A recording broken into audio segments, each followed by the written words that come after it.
Alright, asinibingelele makaya kuphi na kuphi la nibule khona i-channel le u-DR Mthandazi DLAMINI uplacing mina umhlophe isibongo hamba nodokotela sikwamukele mfowethu.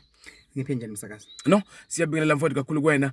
Sibuyile futhi sobheka izinto eziningi ezahlukahlukene. Sobheka indaba namhlanje yabantu ababili abahlobene. Uma abantu ababili behlobene then uyathola ukuthi awu bebethandana abantu laba then sekunomntwana osokhona phakathi then sikuyavela ukuthi nina nobabili nihlobene. Izimo enjengalezo sikwazi kanjani ukudlula kuzona? Ngiphuma kanjani kwisimo esinjengalezo?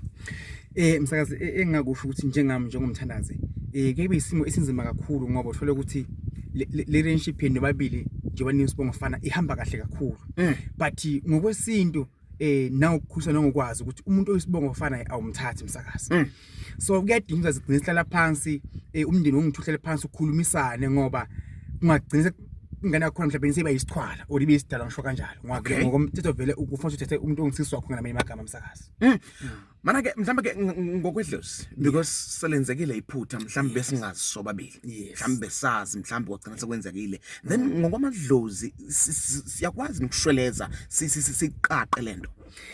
Msakazi siyakwazi ukukhweza sicace but indlela engibona ngayo ukuthi kufuze kuba nemehluko ukuthi lo muntu nina ibenazi ukuthi nisibongo fana or beningazani because ngicathi isiqalekiso engasithola lapho angeke sisifana nesiqalekiso kanjalo because if benazi mhlawumbe wathi ingane engagcina senizala ukuthi ayisakwazi ukuhamba kodwa ayibone emehlweni if beningazi ingane vele ingane iphile nje noma kuthiwa nemsamo niyoshweza mfethu siyacela ubani nazo zonke iphuthe kanje manje uzashesha anizo because beningazana libongo bezingazani uyabona ukuthi umuntu enginaye lo umuntu wasekhaya but ke msazi uma ngithi mina wena wakadlamini nawe wakadlamini siyalala sithola ingane kune ongavela lapha okuyisilingo okungaphezulu kwamana because senza into siyazi dani athi umuntu hawu thina nawe sibaba bemunye bathi singazani sithi family ngimisengifuna engage mina bangifika ekhaya bathi hayibo umntwana uyafana umntwana ozala ngibaba wakho indlela yaseThekwini indlela eNyukhaseni kuthi hayi man ninto eyodwa nina fanele phasi nikhulise nibandaweni sisinabhuti nina ngicela lapho idlozi vele noma kanjani fanele understand liyakumukela lokho dani into enenza amabomvu vele nazana msakazi.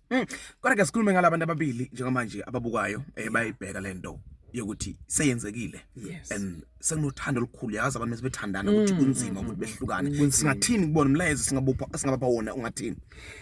Msakazi engakusho ukuthi kuyadinga ukuthi nihlale phansi ningumndeni noma uve ukuthi ukhulu because kulukhulu hlwa nemuntu angakwenzanga lutho angakuphocanga lutho and wesiphatha uthando lweni lunamandla futhi luhamba kahle ngendlela lesimanga but ke msakazi ukubona bona vele lento le msakazi isuke vele i-wrong ngoba even nasekudaleni ayikasi nize into efana ukuthi uthathe umuntu wesibongo sakho but manje sekuyenzeka msakazi manje engibakhala kakhulu labantu abathola ukuthi uzinalo sisi wakhe abengazi sisi wakhe but bazala ngibaba oyi1 nithi ubaba kazanga ukuthi engazi akhe ayihlanise ize nasaphila but nasehle phase kubuka ukuthi khona abantwana baba oyidala labo mthazi ngiyabakhala kakhulu but nawe uyadinga ugcina phansi vele kuhluka la because la khange kusabukeka sisina bhuti ngibaba ekhaya akacaci msazi mhlawumbe ingane ekucala ingaba right manje ingane sibili vele ingaphuma seyisixhwala vele msakazi.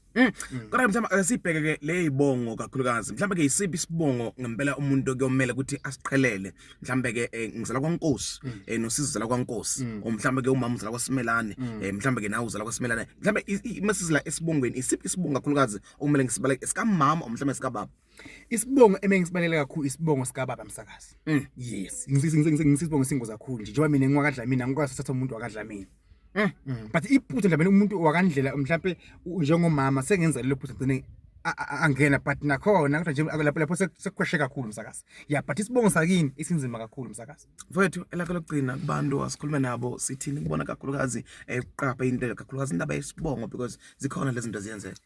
Engakusho msazi ukuthi abantu mabathi uma bazohlangana yibo kona kulukhulu ukubuza lokho umuntu usense somthandile ukuthi umbuzo ndoda uzala kuphi kanjani babakho ngubani inhlobo nje uyanje because sekwenzekile kaningi ukuthi umuntu ethatha umuntu uthathandana nemuntu osesekhaya emndenini olomuntu uzala ngababo omkhulu olengababo omncane so abantu abakubheka kakhulu komsakazi. Mfowethu abantu abaqhubeka bekulandele mengiyazi abanye bafuna ukukhuluma nawe WhatsApp ngibonile bakuthola kanjani? Nkosamzazi abangitfola lapha ku 715292 117 maku 073 1044 uDlamini okhulekayo usePTF ngemkhuleko msakazi. Asiphi inombolo? 071 5292 117 073 1044 262. Okay, so your number WhatsApp 071 529 2117 071 529 211 ngakhohlwa ke futhi ke subscribe kulona ke channel ya DR Mthandazi uDlamini. Siyabonga kakhulu.